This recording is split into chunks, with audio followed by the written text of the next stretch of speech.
Mimi na ndugu tunawasalimu katika jina la Bwana wetu Yesu Kristo. Tukimshukuru Bwana Mungu sana ambaye imekutubali kuonekana katika siku ya leo. Aliyetenda hiyo apewe sifa kwa jina la Bwana wetu Yesu Kristo. Alisema kwamba yale ambayo mtatenda yote mutatenda kwa jina la Bwana wetu Yesu Kristo. Hivi tunakuwa katika malango pa Bwana. Muheshimu Bwana Mungu. Tusome kitabu cha Mhubiri na kitabu cha Mezali. Kitabu cha Mhubiri kitabu ninachopenda sana.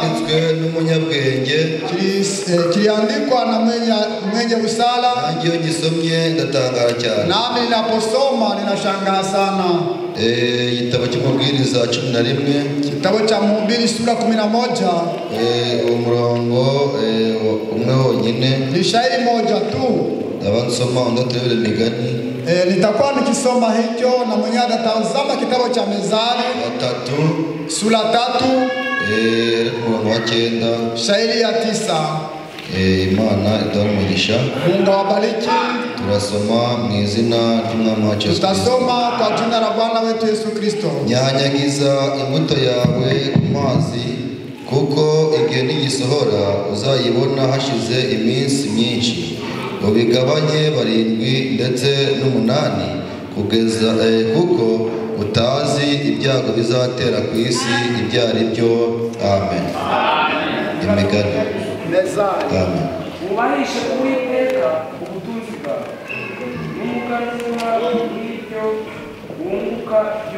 Amen. Warekera Imana n'umugisha. Hapo Mungu akubariki. Wera Mana y'ukuri mu ngeri ubugingo bwacu, we mushumba mwiza uragira ugacyura izuragiye ntizigusare.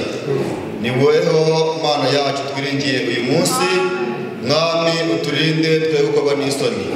Baravuze ngo abiringiye Uwiteka bazamera nk'umusozi Siyoni. Ngaho ngwino abateranye kuri wa mbere iminsi 7 ubakomeze, uje afite inzara n'inyota umanuke no kumuhaza. Mwami waravuze ngo ijambo ryawe rizabera bamwe ikigusha ariko rizabera abandi inkomezi ibahagarika.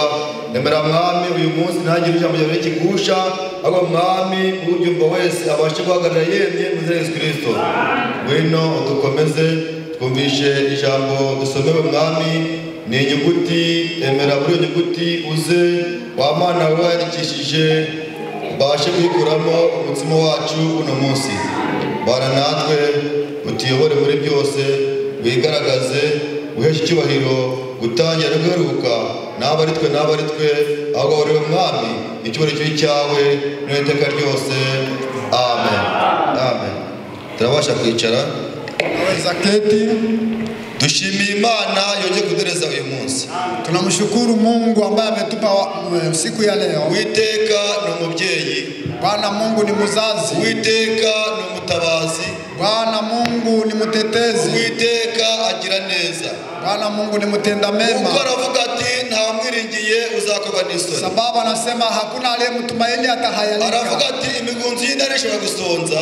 Wamwitu zinaweza kuwa na njaa. Intare ni inyamaswa y'inkazi kandi izi guhiga. Simba ni nyama kali ambayo inajua kuwinda. Uwiteka aravuga ati iyo ntare yasonza, lakini Bwana Mungu alisema simba w'Imana akabona ibyo kurya. Lakini mwana wa Mungu atapata chakula. Mwana w'Imana akabona ibyo kurya. Mtoto wa Mungu atapata chakula. Kuko Uwiteka ari ufite byose mu biganza. Sababu Bwana Mungu ana yote mikononi pake. Niba ari ubutunzi buriho, kama ni ufugaji nayo, niba ari ubutunzi buriho, kama ni mali au mafugo, niba ari ibyaremwe byose biri ku isi, kama ni maumbile ulimwenguni. Biblia yagira avuga ati, Biblia yangu inasema eti nta na kimwe kitaremwe nawe. Hakuna hata kimoja ambacho hakikumbwa na Bwana Mungu. Kandi iti pia eti nigushiriza imvura ababi ntabeza, dinanyeshea mvula wa bana wazuri, kugira ngo ereze umubibyi ibyo kurya, usudi pate kumupa mpandaji mbegu ya kugira ngo ereze umubibyi ibyo kurya, usudi mupe mpandaji chakula. Abatarahanga rero ejo wenye hawakuwa hapa jana baganiye amagambo meza, tuliongea maneno matamu eti avuga ati akusema eti icyo umuntu abiba, kila ambacho mtu anapanda nicyo asarura, nicyo anavuna. Ntugire ngo uzasarura ibyo utahinze, usifikiri kwamba utavuna yale ambayo hakupanda. Ntugire ngo ninza guterana nzahabwa umugisha ubutware, usifikiri kwamba itakuwa kusanyika nipate baraka ili upate baraka. Ntiwibaze ngo nurya nzahaga, usifikiri kwamba ukikula nitashiba. Reka mubwize ukuri, bali nikwambie kwa haki, yahaga uwariye, unashiba yule ambaye amekula. Burya asarura uwabibye, vile kunavuna yule ambaye aliyepanda. Ijambo ry'Imana ryatubwiye riti, neno la Mungu lilitueleza eti uzageza wa munyabute we, utafikisha lini we mvivu? Uvuga ati henga nipfunyapfunyike, wacha nijifungie ndani ya hanze harakonje reka niyorose cyane, nje kuna baridi acha nijifunike sana, hanze by'igitumbiko, nje kulilamukia baridi, ikakubuza gukora imirimo yagufitiye inyungu, inaukosesha kutenda kazi yako ya maana, bikakubuza gukora mu byo gukora, na kukosesha vile unaweza kutenda kazi na wengine wako wanatenda kazi. Nyamara ijambo ryatubwiye riti, neno la Mungu lituambia eti icyo gihe abandi bazasarura, ile neno lituambia eti wengine watavuna, wowe uri kureba, wewe ukitazama tu, nyamara uzasabiriza ili utalomba lomba, ariko ntacyo uzabona, lakini hautapata mapato. Abandi bahinze, sababu wengine walilima, wowe uryamye, wewe ukilala, wewe kujya gukora ibyawe, ukitenda mambo yako, abandi bakaza gusenga, ukigira mu gufitiye inyungu, unakoza ile ambayo ukira mu materaniro, unazisaulisha ari ukiremeza kumugisha abana b'Imana, lakini kwamba baraka uri mu gusenga iko ndani ya maombi. Imana yavuze iti, neno la Mungu lasema eti ntimukirengagize guterana, usijisaulishe nk'uko bamwe basanzwe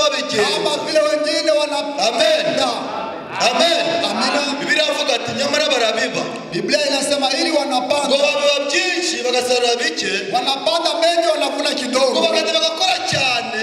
Jamaa kola si mengi. Ngo bakibaza ko bahunitse. Wanafikiri kwamba wanaenda yagana. Byose wakoze. Lakini leo tunatenda. Ugasema wese mufuka itobotse. Kama unaweka mifuko yenye kutoboka kubikora hanze gushaka kw'Imana. baada ya kutenda nje ya mapenzi. Wibagiwe iki Uwiteka yavuze. Na sawa ile ambaye Mungu Ariko baradusomeye mu migani iti. alisoma ndani ya mezali Ibyo ukora byose. yale unayoyatenda yote Ubahishe Uwiteka. pate kumheshimu Bwana Imirimo yawe. ndani ya Amen. kazi yako. Amen. Ibyo bareza noneho. Ubahishe Uwiteka. Heshimu Bwana Mungu Imirimo yawe. kazi yako Nibwo uzasarura. ndipo utavuna Ibigega byawe byuzure. ghala zako zitajaa Waje kumenya icyo Uwiteka sababu uweza kujua yale ya Mungu ashaka. anayoyapenda. Iki Uwiteka ashaka kuri wowe. Ni nini Bwana Mungu anahitaji kwako? Iki Uwiteka ashaka kuri twe. Na anahitaji kwetu Icyagusabye kila na kulomba wubahishe Uwiteka. heshimu Bwana Mungu, Umwubahishe.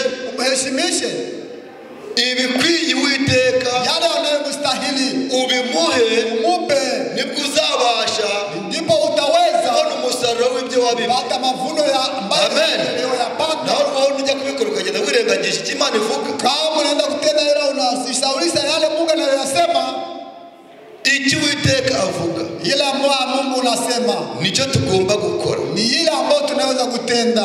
Rero ntabwo dushaka kubitindamo cyane, ibyo byari iby'ejo. Sitaki kukawa ndani ya yale sawa ilikuwa ya jana. Biblia ivuga ngo Biblia inasema eti icyo umuntu abiba kila ambacho mtu anapanda nicyo asarura. hicho atavuna.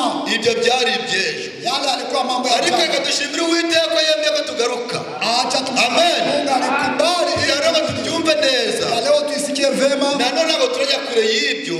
Leo hatutaenda mbali, Ntabwo turajya kure y'ibyo. tutakwenda mbali ya ile, Kuko ari kuvuga ati sababu kunasema eti umunyabuntu mtu anayependa kutoa azabyibuha.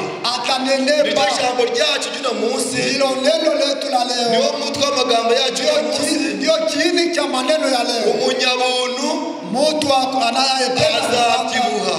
atanona. Abyibuhijwe n'iki? Atanona kwa ajili ya Cyangwa nini? se mwibaza ngo ni ukubyibuha mubona uravuga ati ngenda byibushye.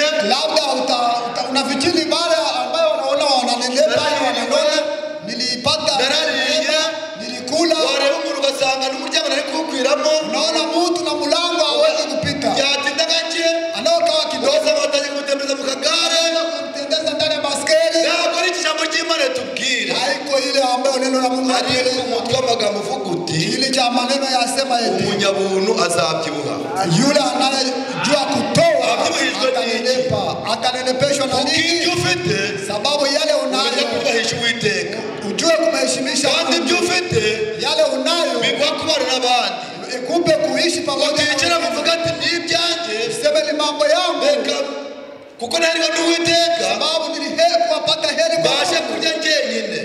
Hii nipate kula mpekee. Ntabwo ari cyo Uwiteka Yale ambayo atubwiye. Bwana Mungu anasema. Aravuze ati Anasema eti nyanyagiza imbuto yawe ku mazi menshi. toa mbegu yako yote. Ejo twarababwiye ati Jana tuliwaambia hari eti umwize gutunga cyane kuna mtu aliwahi kufuga agira sana, inka nyinshi. akawa na ng'ombe nyingi. Yibaza ko ahiriwe, Alifikiri kwamba na yibaza heri, ko nta kibazo afite. wazi kwa hana shida, Igihe kiraza inka barazinyaga zirashira. lakini wakati limuasili Abantu baramubaza bati wakamuuliza eti ko mbona ifamu yawe ibereye aho, mbone shamba lako au zizi bakaba lako bakunyaze inka zikagenda. waliteka nyara ng'ombe zako zikaenda. Nta muntu waba arangije nibura, Hakuna mtu ambaye alichungisha ng'ombe, nta muntu waba arahaye se. hakuna mtu ulipea ng'ombe, Ati reka da. hakuna.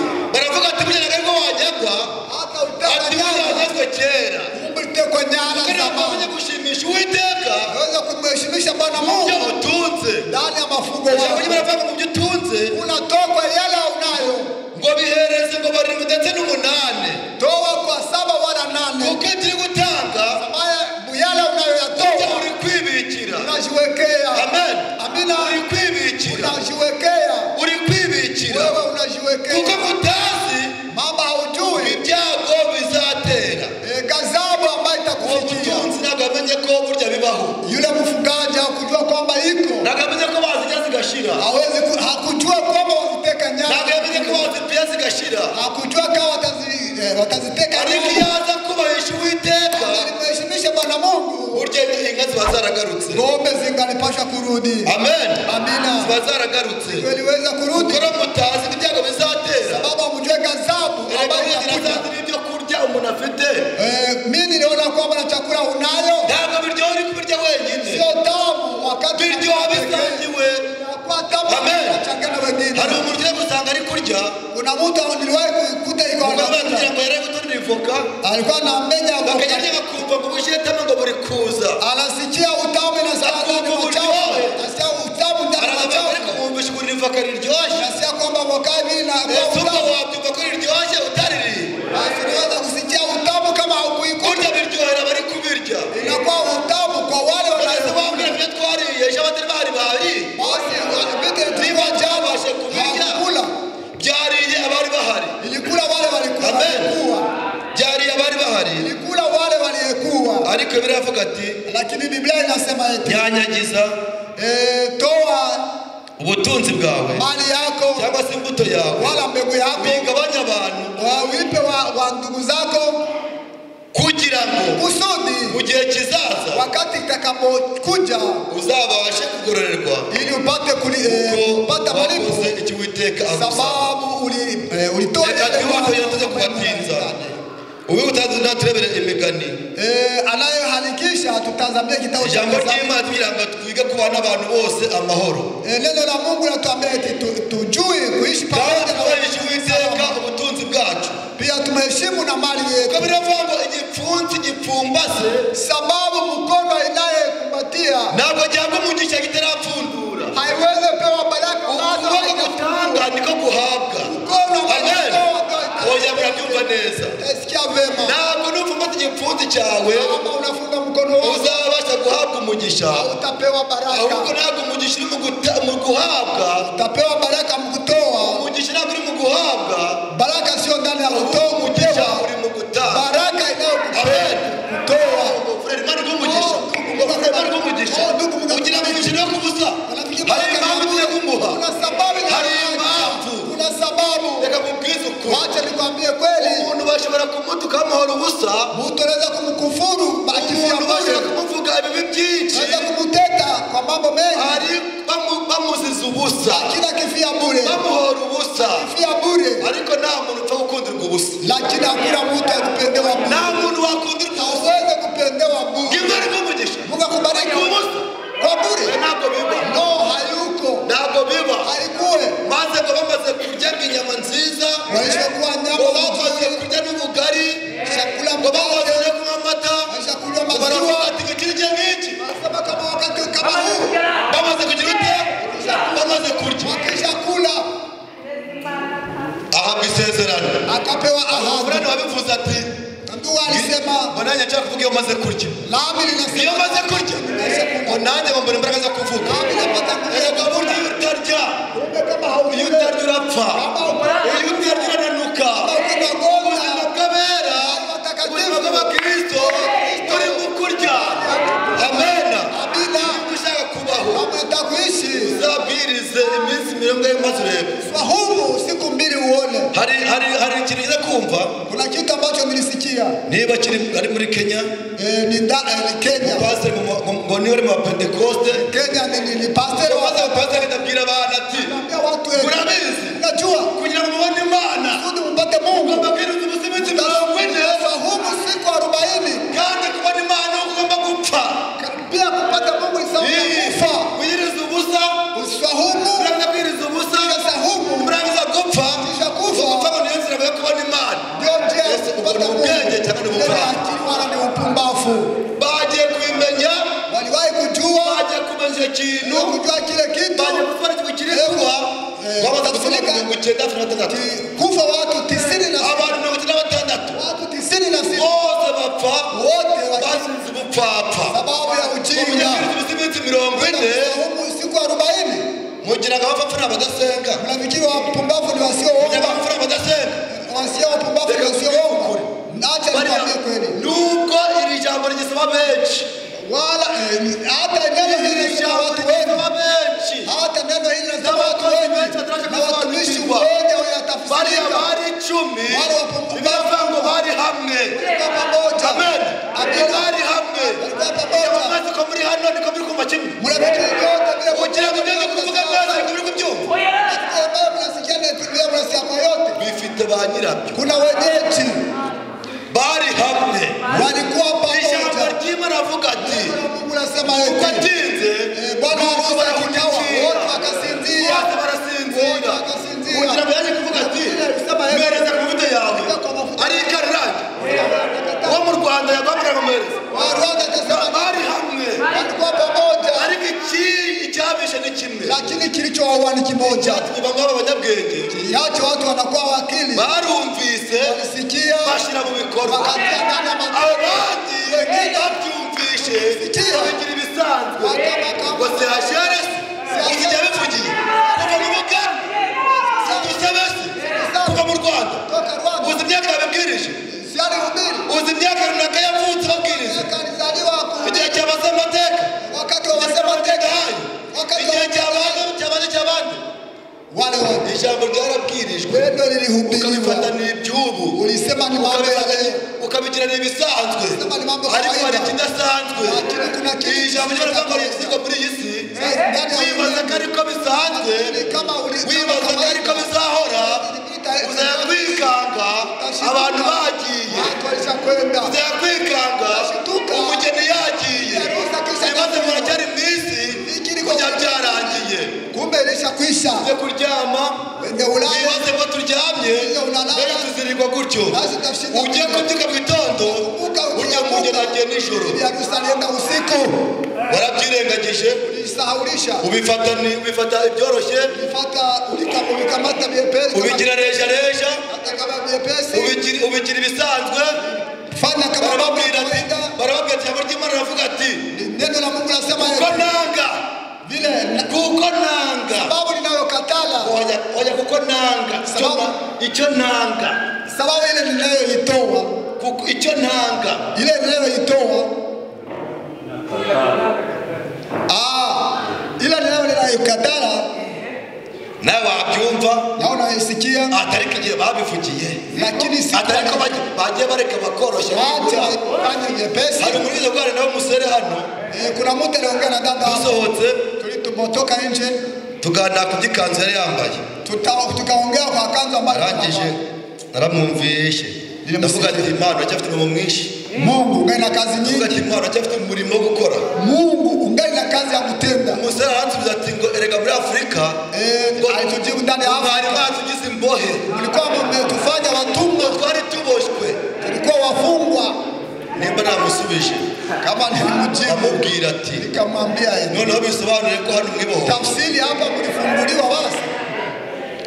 niba harabyibuka kama yuko anakumbuka, ntabwo ndi kunegura, ntabwo ndi kuvuga bitarabaye, sikusema mambo haikukuwa, ni ibyabaye, ni mambo ilitendeka. Ijambo ry'Imana ubuhanuzi, neno la Mungu ni unabii, ibizaba nikavuga ibyabaye, nikavuga n'ibizaza.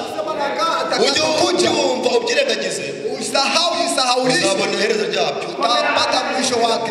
nyabarende kubinginga bahenda kabisa, ukimara kumvira ijambo, sikia neno hili, ukimara kumvira ijambo, sikia neno hili, niwinangire umutima, usikuwe na moyo mgumu. kandi biravuga ngo Biblia inasema icyo ukunda kila unachokipenda ukifuriza uwukunda, ukitatia vile unavyopenda. Ababyeyi bitwa mukunda abana banyu, Lakini leo wazazi usa naho uri kubanga watoto wenu ikintu wanze, ikintu wahuzwe, ijambo ry'Imana rivuga ngo kuko byanga urunuka, sababu navyo vikataa, ntabwo wakemeye umwana wawe, hawezi kuipa mtoto ntabwo wake, wakemeye kugira umwana wawe, kandi nawe biri bikubuza ukavuga ati ni amena, amina. none kubyemeye Wewe unabikubali, tukazifasha kandi ugakurura. wewe unashika mtoto ukikokota. Umusore kumbwira hano, Dada aliwahi kuniambia hapa, ni kuri ibintu bimeze vile vitu biko, ngo none ubona umusere, naona dada, ubona umusere koko, naona ni dada, wareba umwana, naona mtoto wake ni umuporoso, ni mprotesta, ni mkatoliki, ni umupentekoste, mpentekoste. none ijambo ry'Imana tubwira ngo Bora neno la Mungu lasema eti yamagaye Branham ari umwana, alitabula lake ya mtoto. niba nibuka neza, Kama leo kumbuka sana, hagati ye na Samueli, katikati yake na hari Samueli, umwana w'amagabo afite imyaka 7, kuna mmoja wanaita akiwa na miaka 7, abana baranga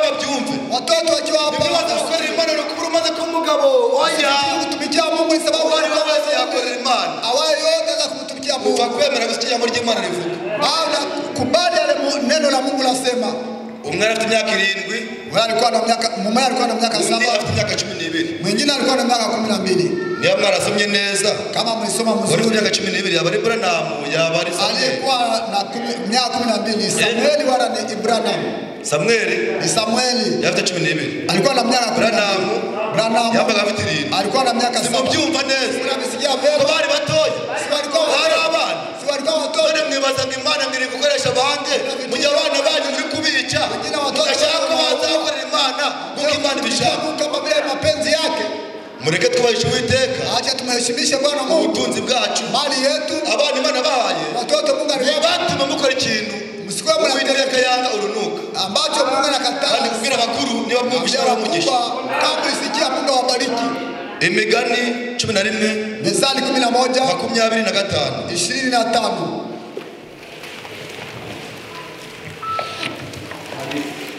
Abo tubatinza atutabachelewesha kandi ijambo ni ry'Uwiteka. Neno hili ni la Bwana Mungu. Nabi ngandaka Usikuwe mtu akunikasirikia. Abagore byanzanye Si yale ambayo amenileta. kugira ngo dusangire iri jambo. Hili nilihitaji tuchangie neno hili. Tubashe gukora icyo Uwiteka Usudi tupate kutenda yale mapenzi. tubashe kumenya icyo Uwiteka ashima. Jua bale Mungu Ibi anaheshimu. tubabwira rero ibyo Uwiteka ashima. Hili tunayoambia ndiye Mungu. Kuko ntabwo bivuye kuri nge. Haika ndani yao. Ahubwo bivuye mu ijambo ry'Uwiteka. Natoka ndani ya neno la Bwana Mungu. Imigani 11:12 ba 11:25. Methali 11 shairi ya Soma buke buke. utasoma kidogo. Turasoma mu izina rya Yesu Kristo. Amen. Umunyabuntu azabyibuha. Amen. Unabyumva neza? Unasikia vema? Ndegaki. Tembea kidogo. Avuze ngo iki? Anasema je? Avuze ngo iki? Anasema je? Umunyabuntu azabyibuha. Mtu anayetoa atanelewa. Ubyangana gutya. Afikiri anapata wapata hivi.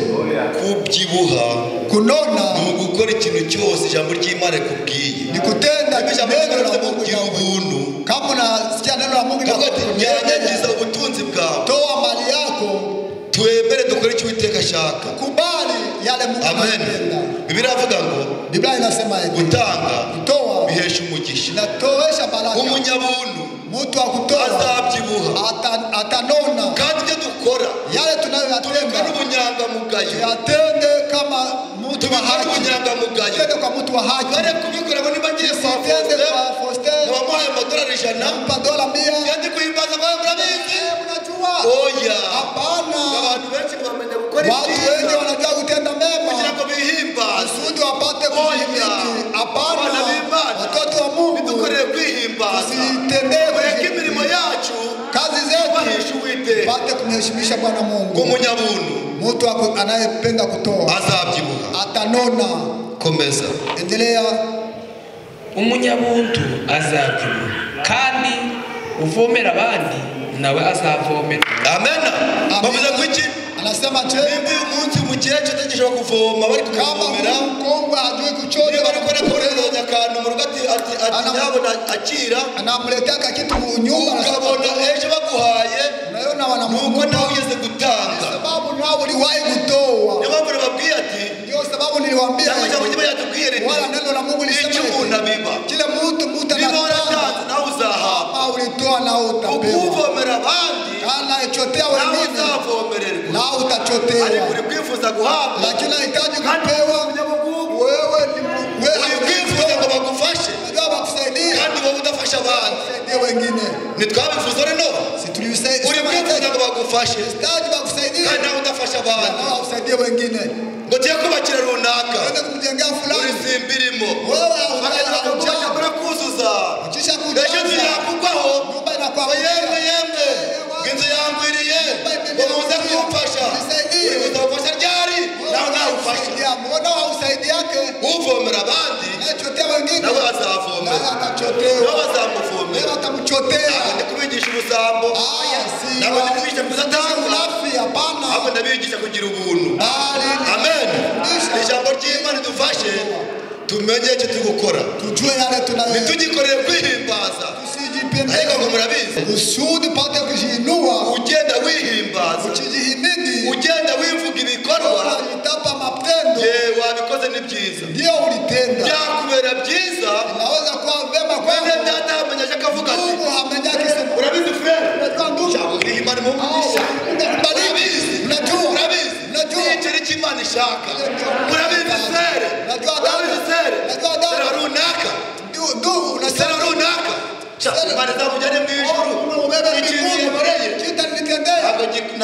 ntabwo kikora benshi itende wengi. iki kintu muri iyi si Hii kitu ndani ya ulimwengu gikora bake inatenda wachache. nabo bake Wale wachache nabo bari kuvuga nayo wakutaje. nabo bake Wale wachache uko wabikoze kama na ulipenda. urahirwa rero Heri kwako. ugiye uzumva atakuvuga n'abihirya Usema mbao ahubwo bakuvuga ibikorwa byiza. bali wanakusema Amen. matendo mazuri. bajya kuvuga ibikorwa bibi Matendo mabaya ahubwo bakuvuga ibikorwa wanasema byiza. matendo mazuri. Amen. Amina. Amen. Amina. umunyabuna azabyibuha Mtu anayekujua kutoa atanona, anayechotea wengine naye atachotewa. mfumba turi gipfunza agatanga Anayefungua mkono anatoa nawe azahabwa. naye atapewa. wifuza ko baguha Kama unahitaji biravuga makupe, icyo wifuza ko bakugirira kama Biblia inasema ila unahitaji before makutolee, yuko bagikora bali nao kunatolea wengine. mbere yuko bakigukorera Mbele wakutolee, nawe manza ubikore. bali na wewe Ibyo wifuza ko bakugirira unahitaji nawe wakutendee, tugirira nao utendee wengine. Amen. Amina. Imana ibamugisha Wabariki mu izina ry'umwami kwa jina la Yesu Yesu Kristo. komeza mwene data. Endelea ndugu yangu. uwimana amasaka azavumwa na rubanda. ngugira ute Asema cyane naje wajya agashyira gafite ugashyira munsi y'igitanda wakati nilikuya musukwenu uri kumwe agashyira ugati yewe ariko se urufurere uturutse ndugu unatoka wapi? uzukore gakeya Najani kidogo najificha ndani ya kitanda. uwimana ugashera Naye imana ngo rubanda zamuvume ewa mulaumu azavumire rubanda mulaumu na ukarinda ijambo wewe ni murafi. uwimana Anaye murakuwa murafi. ujya ndivura rubanda yu Nasema bado huyu. Hapana. uwimana amasaka Anaye azavumire rubanda. alaumu. Amen. kandi ugira ubuntu Na umati wa watu. azabugirirwa. Asena Amen. apate neema. ugira ubuntu Alikuwa nawe azabugirirwa. naye apate ntabwo wakwifuza gusarura urukundo hawezi kupata upendo. uri kubiba urwango. Wewe unapanda chuki. uwimana amasaka Anaye imana mutama azavumwe na rubanda. alaumiwe na watu wengi. maze rata mu byo dukora byose Yale yote tunayoitenda tuitende kwa uwema. Faustin naza Kama Faustin anakuja, urabizi frere unajua ndugu, urabizi frere unajua ndugu, nabonye kwa sheri niliona kwa sherehe maze kuba inkuru Mungu alikuwa nanjye burya mfite umusore ninakuwa na kijana ntabwo wagenda hawezi kwenda ayakunze bere mukene nenda iyi frere ukagenda n'inyangamugayo nenda kwa mtu none nimba rubanda frere rubanda anumye kama hivi ndugu Rwanda anatumana ngiye ngiki natolea kwa nini ariko mwagisubiza simujibu ngiye nkana nenda kama nani ngiye nk'intumwa nenda kama mjumbe kandi ibintu biraburira kandi ngiye nk'intumwa yande nenda kama nk'intumwa ya rubanda kama mjumbe wa ngende Rwanda numike nenda kutenda ikintu yanumye kita ijambo ry'Imana neno la Mungu niba ryaravuze ati kama alisema yetu mugende mahanga yose mwende katika mataifa yote muhereze abantu ubutumwa bwiza injili njema uwize yazakizwa anaamini atapona Imana ikumugisha kalie ndugu yangu uwize yazakizwa anayeamini atapona kujya kwakabana amafaranga si kwenda ntabwo yavuze ati kuomba pesa yamubwije kuri bya munsi wanyu alikuwa kwenda uramanza mu amafaranga kulipa pesa uramanza mu amafaranga atalipa kwanza biravuze pesa ati mwenda mubwire ijambo ry'Imana nende mhubiri ibyo neno la mafaranga Mungu biri kuva he ya pesa inatoka ibyo wapi bintu biri kuva hehe inatoka wapi biri kuva hehe inatoka wapi urahirwa umugaragu ukiranuka heri mtumishi uwiteka yagize umurimo ambaye Mungu aliachia Nagaruka. kama wakati atarudi nagaruka wakati atarudi umunsi azaza siku atakuja azasanga bukora nk'uko yawusigiwe atakuta vile aliachwa ariko ile mwe kazi mukongeraho lakini nyie mnaongezea mukongeraho mnaongezea uwiteka afite byose muri we vile ndo mbona Bwana icyo wabuze ni iki alikosa nini icyo wabuze ni iki alikosa nini icyo wabuze ni iki alikosa nini Imana Bwana Mungu iduhare umugisha twumve amagambo neza atubariki tusikie maneno yake vizuri bajya bavuga ngo wanasema eti intumwa mjumbe nisohoza ubutumwa ni ambayo inatoa ujumbe kwa mwenyeji bumvise baca umugani ngo bagiye kurambagiriza umusore ngo ngarambagiza ari kwirambagiriza ni kama yule walituma mchumba yeye alikuwa anachumilia peke yake usohoze nk'uko wabuhawe kama walituma ujumbe utome kama vile ulituma ujumbe kana uchumbia mchumba kwirambagiriza usiweza kujichumbilia wewe peke ukatereka yako ko mundeba vile mnaponiona ubwo mundeba vile mnaniona ngomba n'uwanjye kinywa ni yangu ariko ijambo ni irya runaka neno ni la burya nimba uri kuvuga ubutumwa kama unasema ujumbe kuna muda amen amina hari uwagutumye kuna mtu alikutumana wagutumye rero aliyekutumana udasoza ijambo ko abivuze kama hauitoe bila kutumana anasema eti umuntu azaza siku wakati atarudi icyava ku mugaragu mubi anasema mtumwa mubaya ntago misoma mwarabyumvishe sisome muri isikia ku mugaragu mwiza mtumishi mzuri ntago mwarabyumvishe muri isikia dusoboje dushoboye gukora ibintu byiza Mungu atuwezeshe kutenda kazi y'umwami wacu Yesu Kristo amen amina icyo ushaka ko bagukorera ile unayotenda kutendea nao upate kuitendea amina Uwiteka aravuga ati Bwana Mungu anasema eti umubwiriza 7:1 sura 7 aravuga ati anasema eti kuvugwa neza kutajwa vizuri muhasome mubyumve usome umubwiriza 7:1 umubwiriza 7:1 Mhubiri 7 shairi ya kwanza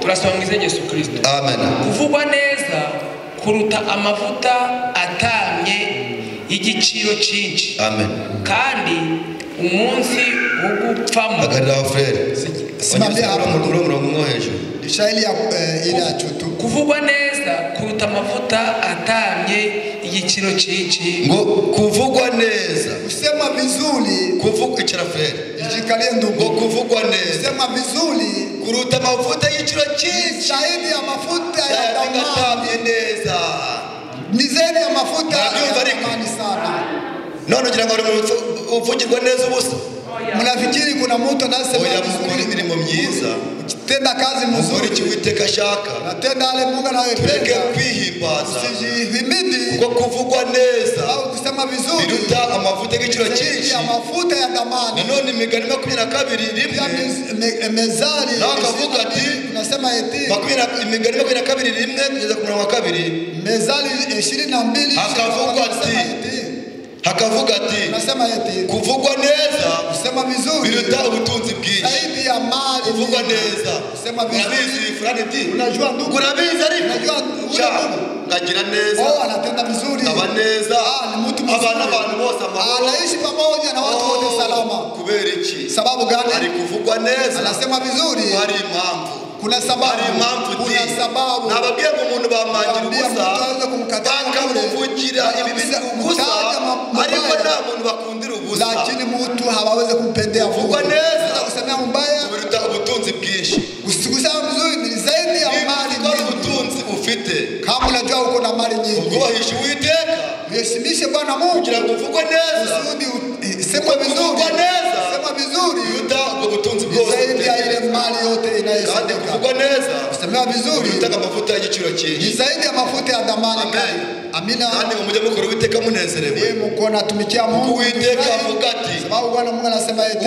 usabye arahabwa anayeomba napewa ati mbese ninde umubyeyi yasaba mzazi aenda kuomba umwana yagusaba mzazi mtoto anamulomba yagusaba umutsima ukamuha mkate unampa jiwe cyangwa yagusaba isamaki ukamuha inzoka samaki unampa nyoka ngusabye arahabwa anayelomba napewa ngo nimusabe muzahabwa muombe mtapewa kandi mukomange muzugururire bisha mtafunguliwa amen amina mukomange muzugururire bisha mtafunguliwa yabo nukomanze umugururire nawe bisha kandi ugusabye umuhe nayo tukabe abanyabugugu sikwe watu walafi hari abantu abonye bagira ubugugu na watu niona kwa walafi ku buryo yimaka n'uwamuhaye kwa jinsi anaima na yule aliyemupa uzare umwana numara kumuha kabombo uone mtoto kama unampa bombo umwana aje murashaka iki wewe unatafuta nini muchaka bombo natafuta bombo cyangwa chaka shokora anatafuta shokora wamara ukamuhereza ukisha kumupa nawe ukamujageza ariko shaka nawe unamujali wambaye muvoka ryoshye so nipe na mimi wambaye muvoka ryoshye ni sika iko kako utamu hapana sita ari kwishi nyuma anaficha nyuma nazimo byaguza ngahe ajua ina nazimo kivuye ariko mwa abantu b'Imana mwe murashaka tube n'abana b'iminje koko waliozaliwa pale bahereza anayemupa wajya kumusagashirira mulomba na ubutunzi bwose nibwo Uwiteka yote ni Bwana Mungu ubutunzi byose yale tunayoyaduhaye ni yeye alitupa ariko gukora imirimo myiza lakini utenda kazi no nzuri gukora neza utenda vizuri no gutanga kugira ngo ibyo bivuga toa kama vile biratunaniye inatushinda ese nabitumura mubiondoe oya nabitumura kana biondoa ukajya gukora ukibaza ko bihari ugasanga ntabyo kwenda kutumika unakutana haviko wakora amavatayi mugashira mu mufuka wajya kura mufuka sambusa mwahaye mu bitobotse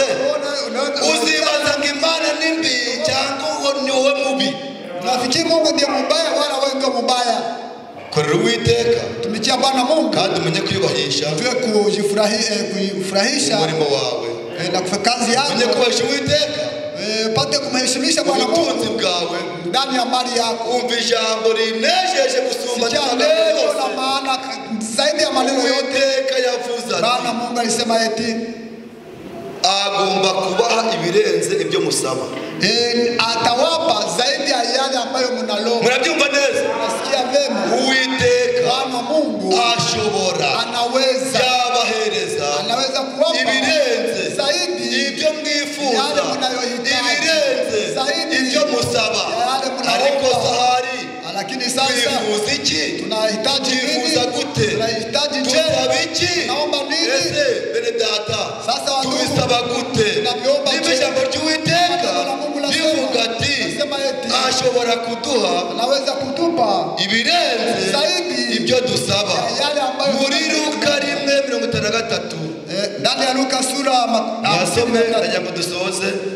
Ninahitaji tusome tukomeshe. Ndajango dusoze nitubatije. Tukomeshe tutiwacheleweshe. Ariko iryo jambo tuvuze lakini neno hile warisanga mu Efeso 3:20 na utalikuta katika Efeso 3 sura 20. Uwiteka ashobora kuduha ibirenze ibyo dusaba. Bwana Mungu atatupa zaidi. Atabikora ryari? Atayawapa lini? Kumwubahisha. Sababu ulimheshimisha ndani ya mali yako unayo. Ariko siko nimba usuzuguza ubutunzi bwawe Uwiteka. Mali yako gateshana maze gukira. Narahunitse. Ndani ya gana. Usiwahi kwa kitu. Ubutunzi bwanjye nicara nkaburya. Naweza kuikala mali naho najya muri company. Hata sienda ndani ya naho nakora. hata situmike. Namara umwaka naweza maliza mpaka niko nakula. Naguze ibyago biri inyuma. Haujue gazabu iko biravuga ngo wewe Uwiteka heshimishe Bwana ubutunzi bwawe ndani ya mali yako. Iryo jambo ryavuga umupfapfa. Neno linaweza kusema imigambi y'Uwiteka ambaye ajue mipango ya Bwana Mungu. Ati naratuze natunganiwe. Mimi niliwahi kufunga kabisa kichara kadambarara. Na starehe. Wajya gusenga. Nda kulomba. Avuga ati bushyego mu kiringiti. Ngo buranejeje. Ukadale kiringiti. Ukiryamira ukavuyarara. Nalala ukibajyaho ukamatera. Ukibajyaho ukamatera. Ndani ya matera kirangiti. Ukibajyaho ako kamatera. Unajisalaulisha kama ile matera. Ukibajyaho karingiti. Ile kirangiti. Byaje kuboneka hirya y'imibabaro. Ilipata ngambo nababwiye twiyorosha ibirago. Tulikuwa tunalifika vile uburyo twambaye kamambiri ducomekamo imigozi. Kuna ndugu alisema ariko niba umaze gukira ukarengwa kama unakwisha kupona ugasuzuguza Uwiteka ubutunzi bwawe. Bwana Mungu mali yako. Ese Uwiteka wakongera kumusaba birenze bisaba. Cyangwa ngo nibyo ufitire bye nabi yabitumura gase n'ibidahari. Kiona umbala yale unayo unaweza kuiondoa. Ntago mbatera ubwoba. Siwalete hoga. Ntabwo mbakanga. Siwahi kwa ahubwo ijambo ry'Uwiteka ravuga ati neno la Mungu linasema hivi. Wewe Uwiteka ubutunzi bwacu. Heshimisha Bwana Mungu mali yako. Usaba ibyo dushaka. Basi tumuombe ambayo tunayopenda. Turebe ko ataduha ibirenze ibyo kama atatupa zaidi ya yale tunayoilomba. Luka 1:53. Luka sura kwanza shairi ya 23. Amen. Amen. Nabaki nimba ushonje kama uko na njaa egera Uwiteka karibia Bwana Mungu tagira Uwiteka hamagara Uwiteka gira Uwiteka abashonji yabagije ibyiza none wowe kuri kwiganyira Imana yakurinze iri muri buhitayu wewe Mungu alikuchunga ukiwa Imana yakurinze mu gihugu cy'amapfa wewe alikuchunga ukiwa kitagira kujya n'amazi yo kunywa uri kwiganyira kubera iki naomboleza kandi Uwiteka ahari Bwana Mungu yuko abashonji waliokuwa na njaa yabahagije ibyo kurya aliwashibisha chakula amen amina yahagije bande alishibisha wanani abashonji wanaokuwa na njaa ntabwo yabahaze abandi basigaye mu rugo bibereye mu byabo bamaze guhaga ariko ubushonje rata ubwira Uwiteka bw'abashonji arabahaza ibyo kurya amen muri Zaburi 2:8 ngo musabe muzahabwa musabe muzahabwa komeza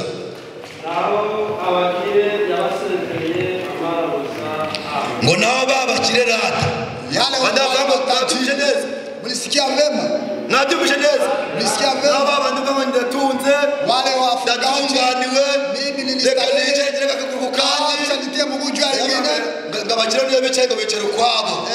Matajiri. Ngo niyo bavuga kwabo. Ndio nasema donc on va vraiment kumva tagiye kwenda ngahindura imvugo. Nasikia na badilisha masemi. Amakuru yamaze gushikira. Anafyakarisha kwa Ariko ngabo bakire. Lakini yale matajiri. Uwiteka basezera amara.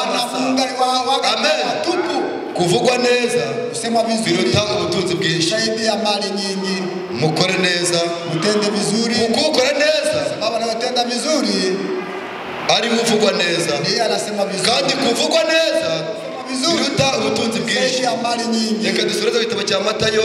Wacha tukomeshe ndani kitabu cha Matayo. Nabakereje rero tutaza kuririmba indirimbo. Niliwachelewesha, nilikuwa nahitaji tutenda. Sinzi muhihi nimba iyo ndirimbo yayibonye. Sijui kwamba muhihi nyimbo yule alimpata. Igitabo cyanjye nasanze iri mu ijana iri ku paji 145. Kitabu yangu nilikuta iko kapaji 45. 145. Muhihi arayishaka kuri paji 17. Ataikuta kwa ukurasa wa 17 kama naikumbuka. Nidusoza tukisha komesha iyo ndirimbo nyabona mwishi ile nyimbo muitie uko iri kuvuga ati sababu inasema eti umwaka w'imirimo dore urarangiye. Mwaka wa kazi na kuisha. Ese utayingorano kari bugufi. Mbona anatoa sababu yu karibu? Nawe utegereje mbagororerwa. Nawe unakaribia ndani wale wanaokaribia. Nawe unahitaji kupewa. Ndio wifuza ko bakugirira. Nawe unahitaji wakutendee. Nawe utendee wengine. Reka dusoreze mu gitabo cya Matayo. Acha tukomeshe ndani ya kitabu cha Matayo 6 rimwe umurongo wa 4. Ariko biravuga ngo uvomera abandi. Biblia nasema naye chotea wengine. Nawe azavomerwa. Atachotewa. Uha abandi. Nawe azahabwa. Wimana. Bazamuvugira ka rubanda. Atamulaumu. Bavuga ati uri ikivume. Kubera igisambo. Sababu ni mlafi. Imana waguhaye. Wewe unaiba na yule alikupatia. Rubanda bazakuvuma. Umati wa wengi itakulaumu. Bazakuvuma. Wewe watakulaumu. 6 rimwe 6 wagare ku murongo wa 4. Kwanza utasimamia kwa sheria 4. Matayo 6:1. Amen. Mwirinde nimukore ibyiza byanyu imbere y'abantu kugira ngo babarebe. Amen. Nimugira mutyo ari ntangororano muzo bizagororera. Amen. Avuze kuki? Nasema je, ngo mwirinde nimukore ibyiza byanyu kugira ngo hashera kwemere. Nimukore ibyiza byanyu kugira ngo hamanya kwemere. Nimukore ibyiza byawe kugira ngo yisabe kwemere. Niduvuga ati cyangwa utoka ikintu ngose ndabemeje nimewakubalisha ndabemeje ngukore ibyiza byawe kugira ngo wemeze abantu. Usudi ukubalishe wao. Uwiteka aravuga ati Bwana Mungu anasema eti abantu bakora ibyiza byabo watu wanasema kugira ngo bashimwe n'abantu. Usudi wapate kuheshimika na Ariko watu. nukora Lakini ukitenda ukuboko kw'iburyo gatanga kwa kuume ukitoa kw'ibumoso kushoto niko ukabimenye. sijue. Icara frere Imana ikumugisha. Mungu akubariki. Uzabireba abantu bari kwitanga. Watu wanaanza kujitoa. Ariko igihe cyo kwitanga Wakati wa kujitoa ugasanga bari muri competition cyangwa se bari guhangana. na kwa watu kama wako wanapambana. Ushaka urabizi. Wewe unajua. Dusabe umaze amezi 2 adakora. Dusaba na mali za miezi 2 adakora. Hatumiki. Yitaba amadolari 400. Toa dola 400. Bavuga umurimo yitaba amadolari 400. Uko tajya mwaka gukora. Mimi leo maliza mwaka nikitumika kazi. Mimi kabisa nikijitoa nagaba bansuzugura. Wanaweza kunizalao. Yari amadolari 1000 wa. Mimi natoa dola 1,000. Nubikorera kugira ngo unezeze Imana ukabikorera kwemeza abantu. Ayo mavuga mutanze aguye mu muriro ntacyo amaze. Mubwije ukuri nakwambia kweli uwo muri mukoze ayo mavuga mutanze ntacyo amaze. Imbere y'Imana handitse ngo ni zero. Uwiteka avuga ati Bwana Mungu anasema abantu niliona watu benshi bakora ibyiza wanatenda mazuri kugira ngo bihimbaze kusudi wapate ibyiza byacu imirimo yacu nituyikorere kwemeza abantu. kukubalisha watu. Pawulo aravuga ati Paulo anasema eti ntabwo naje mfite imirimo yo kubemeza. mimi sikuwa na kazi ya kukubalisha ninyi. Je dusaberesha mufite byakwemeza abantu bose. Mimi dusabe sina neno la kukubalisha. Je dusabe cyo kwemera abantu bangana gutya. Watu bafite ijambo ryo kubemeza. na neno la kuwakubalisha. Na Pawulo ukavuga ati wakati Paulo anasema ntabwo naje iwanyu kuja kwenu mfite amagambo yo kubemeza. nilikuwa na maneno ya cyangwa ndiryoza mu byo mvuga. Nikiwa mtaalamu wa mambo ninayoisema. Abwira Filemoni amwanangiriza ati akimwambia yewe Filemoni Filemoni ubabwire kandi mwanangirize uwaambie pia kugira ngo ibyo mukora yale unayoyatenda nimubikore muhaswe n'abantu. Amen. Amen. Ariko kuvuga ijambo ati sikia neno hile abwira Filemoni ati Filemoni ati ibyo mukora yale mnayoyatenda nimubikore kugira ngo mwemeze abantu cyangwa mubikore muhaswe n'abantu. na wanadamu ibyo bali unayoyatenda ushaka guhereza umuntu niba ushaka kugira umuntu neza, niba ushaka gukora imirimo myiza, ubikore n'umutima ukunze. tende na Amen. Ubikore n'umutima ukunze na moyo ikipenda. Ariko murabizi Fred Sati tunajua ndugu sana garabwiriza sana hubiri yavuga. Unajua ariko bize frere murabizi yabwiriza. Najua wakati anahubiri nta byacu dufite na mambo yetu ni ijambo ry'Uwiteka. Uwiteka ataguhaye ntacyo wowe ufite.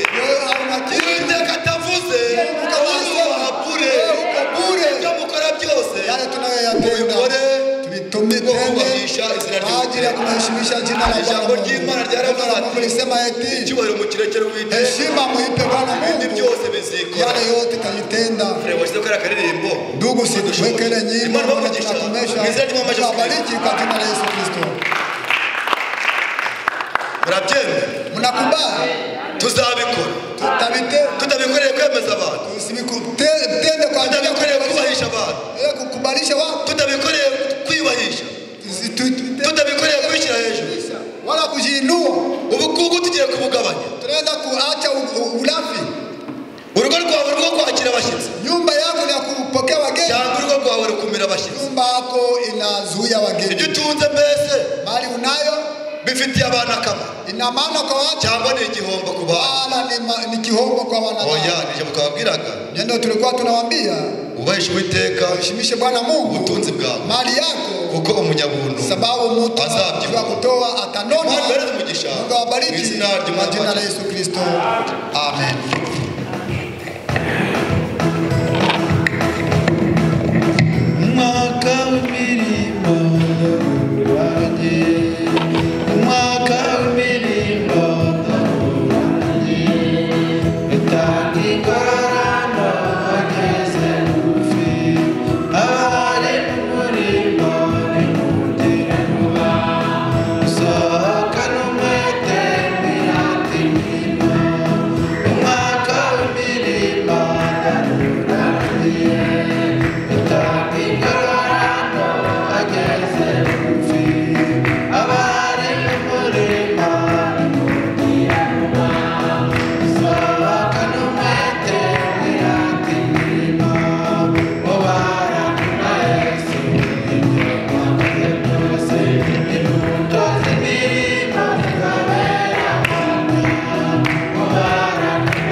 Imana habwa icyubahiro. Bwana Mungu apewe sifa mu izina rya Yesu Kristo. Turanezerewe muri aya manywa, tunafurahi ndani ya mchana huu.